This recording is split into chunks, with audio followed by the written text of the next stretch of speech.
Hey everyone, so today's video is going to be a hero guide on an epic. Sadly, it's not the new epic or the new legendary today. I was hoping that we'd get them in our inbox for the CCs to do some kind of preview, but sadly, that didn't come today. So I'm hoping on Monday, but to be honest, guys, you shouldn't be pulling until you get to these summon rallies or summon events, just a little FYI. I know plenty of people probably have additional income and they can spend it on limited summons and then use advanced summons for the event. I'm going to be pulling on the summon event, the yellow shards for summon event, because it is that double chances at legendaries, which is pretty cool. So I'll just be taking advantage of that and won't be pulling these limited summons. So maybe that's what people are thinking as well, that they'll pull there and they're just pulling for SEMA now. But anyway, I do not have a guide on SEMA today. Today's guide is actually on a character that I ended up fully booking because I think she has a lot of potential here coming up in the Rift of Chaos Fire dungeon. I also think that she has some really nice applications in Guild versus Environment as well. And with the new rewards to Guild versus Environment, I figured I could sink some epic books into a hero that could be good in Guild versus Environment as well as the Rift of Chaos. But that is Rozlynn. So Rozlynn, let's go over her kit here. So she has this Tundra's Wrath trait that says gains 15% bonus crit damage for each point of rage accumulated, and you can max out at 4. So if she has 4 rage, she's going to get 60% additional crit damage. Pretty cool.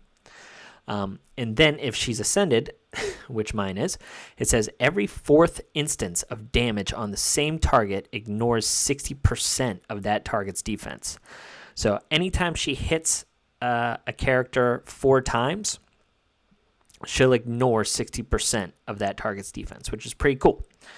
So her basic ability is called Witchy Slash. It deals 130% damage to one enemy and then gains 1 rage. And then if it's a critical hit, she gains a bonus rage. Now, with most damage dealers, you're going to be building them to crit all the time, which mine is, obviously. So she'll be getting 2 stacks of rage every time that she does her basic ability. So this plays in to her passive. So her passive, Cold Spray, says upon reaching full rage, which we saw in the trait is 4, it consumes all rage and then deals 110% damage to 1 random enemy. Each activation increases this ability's damage by 25%, and then that's capped off at 260% total damage. So this is actually really, really cool. It plays into her trait, especially her Ascended one, right? It says every 4th instance of damage to the same target is going to ignore 60% of that. She builds rage on her basic, and then whenever she reaches max rage, she'll be doing this bonus attack. So if she's just using her basic every turn, every 2 instances, she'll be then going into this passive ability. And it gets stronger and stronger as the fight goes on. So pretty cool. But sadly, it does cap at 260. Right now, with the level of difficulty that the Rift of Chaos stuff is at, I don't see fights staying around for so long for this to be capped off. But she does enough damage through her trait and then through this passive, along with her ultimate that we'll get to, that this activates maybe once or twice. So then her ultimate is Ice Wheel, where it deals 240% damage to 1 enemy and then gains 4 rage if the target's health is below 70%. So one of the main reasons I wanted to build her is this obviously screams Rift of Chaos Fire Dungeon, right? His health is starts at 70%. Starts at 50% when the fight begins. So this is always gaining 4 rage, which is really cool because the very first turn you're using this big ultimate ability, you gain your 4 rage, and then you go right into your passive. So very strong. You'll see the damage output. It's actually pretty cool. So I've been fairly impressed. So here are her stats. I haven't min-maxed this, to the ability that I can, but her stats are working for me right now based on just the time that I have to do these Rift of Chaos stuff, intermittently from time to time. So she's got 5,400 attack, 200 speed, which is kind of a threshold for Rift of Chaos. I think it's closer to like 185 or 190 for stages 1 through 3.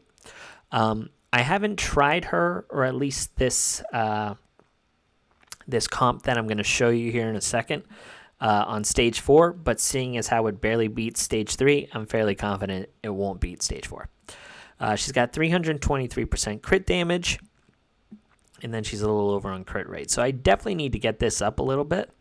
And sadly, right now, I can't run it on auto because I'm using a Shane comp, and Shane targets the person with the highest attack to give his attack up and crit damage buff up to.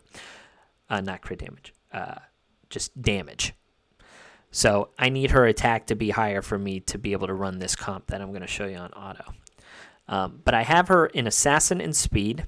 So these are her pieces. So Speed, crit rate, crit damage, Precision, which really isn't needed. Like this helmet can be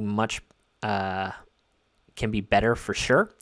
I don't need Precision in these dungeons, so I should really maximize just attack, crit damage, and crit rate. Here I have crit rate, crit damage, attack percentage with some resistance. Here I have speed and crit rate, and then focus, which is irrelevant. I've got crit damage and speed, so again, I have plenty of opportunities here to make this gear a lot better. And then attack, speed, crit damage, and then I have some nice pieces here on the relics. So I have 21% crit damage here, and then her crit damage scales with the target's lost health up to 6%. So his health is obviously pretty low, so it's not going to be too bad. And then she gets 2.2% attack on bonus attacks, which the passive counts as a bonus attack.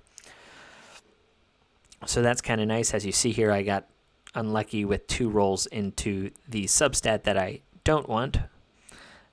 Here I'm just using health percentage, and then here is focus, which is irrelevant, but she does get some additional crit damage on her basic ability, and I don't believe that the passive counts as a special ability, so that's kind of a bummer. But I could be wrong about that. I still don't know how these glyphs work all in all. Here are her glyphs, so she gets a decent amount of speed on her glyphs and some nice crit rate on her glyphs as well. I do have her fully ascended, so she does get that ignore 60% of the target's defense thing. And then, as I mentioned, she is fully booked. So this is an investment that I was willing to make into someone that I thought could help me do these dungeons quicker, and she has done that for me. So anyway, I just want to show you the team that I've been using. I do think that she has plenty of opportunity for me to be able to farm stage 4. But right now, because I don't have a whole lot of time and desire to kind of build a team for this to do on auto, I've just been kind of playing around with some things. But this is the team that I've been utilizing right now. It's, typical Rozlynn Shane comp, but she does some really, really nice damage. Now, I obviously have a bunch of things to pump her up, but I'll show you after this that even though Bocce does really good damage, if I give these buffs to Rozlynn, the damage output is just so much greater than Bocce's. So Shane's going to give her the damage up and attack up, and then put his debuffs on here with the attack down, and then the defense down too, which is really important. Obviously, Rozlynn's going to go in, use his curse. So here I'll give her the attack aura, but you'll see how much damage she does. So they're at 49%. And remember, so here she's going to do this ultimate ability, and then she'll gain that 4 rage because his health is below 70%. And then her passive's going to activate because she'll be at full rage, which is the full 4. And then come in and do that 110%. That actually is going to trigger, I believe, after the bonus attack from Flarence. But then you'll see, or maybe it's before. I think the passive activates then the bonus attack with her basic, because you'll see her rage bar will then be halfway full. So then next turn, she'll attack again and then activate this passive again. So it's pretty cool. But anyway, so let's see the ult, see how much damage it does, followed up by that passive. So 45%, there's the bonus attack from the passive, and then the bonus attack from her basic. So that took down 10%, 10% of this boss's health, right? So pretty cool. Pretty nice damage. And then here, Bocce gets in, gets some nice chip damage there. 5%, which is really nice. And then here, we're just trying to get him below the 25%.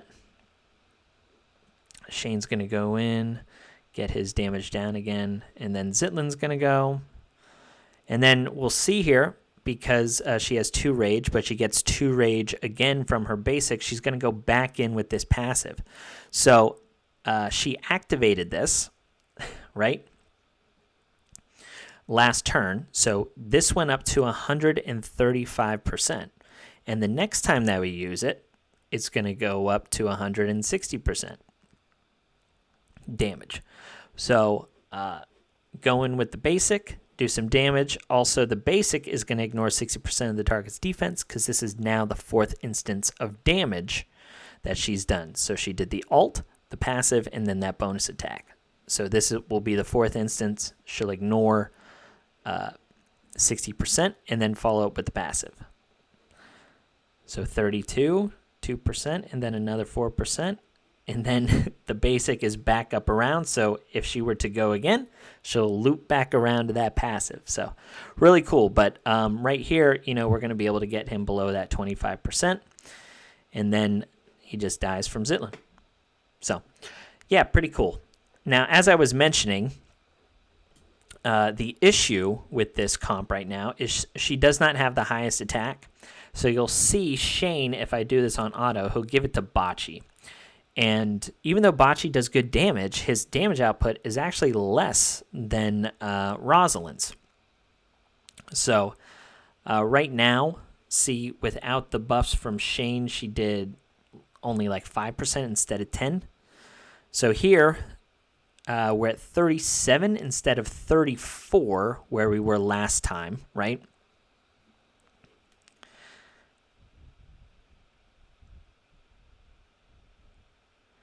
And Rozlynn's still going to do her passive stuff and get decent amounts of damage in there. But here, even with the Bocce stuff, you see, I don't have enough. Now, I still might be able to beat it this time just because the percentages and stuff worked out in my favor, and the boss didn't crit damage on one of my heroes. But that was more of a lucky run. I've done runs where it has failed. But as you saw there, if I can get her damage, her attack higher than Bocce's, Shane will give her the boost, and then she'll be able to do a lot more damage and guarantee that we beat that boss, after his second turn, whenever the curse proc takes place. So yeah, this is just a quick little video on Rozlynn. She does have other applications. She's pretty good in faction challenges. I run her in my stage 18 team, but full disclosure, Brand the Brilliant's doing most of the work there, but she is kind of nice in there to speed things up for me, because she does nice damage.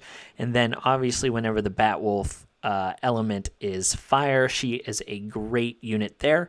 The one downside to her in Batwolf is they have those little minions, and her passive is sadly a randomized attack. So that is annoying. You probably can't auto with her. But yeah, it's a bit of a bummer. So anyway, that is Rozlynn. I think she is a great DPS unit for For the epic slot for Rift of Chaos, I do think that there's going to be better heroes, in regards to damage dealers from a legendary perspective. But as a quote-unquote budget option where you need to sink 15 books into somebody, that's budget nowadays. I do think she fits the bill pretty well. And that's all I got for you. I'll check you out on the next one. See ya.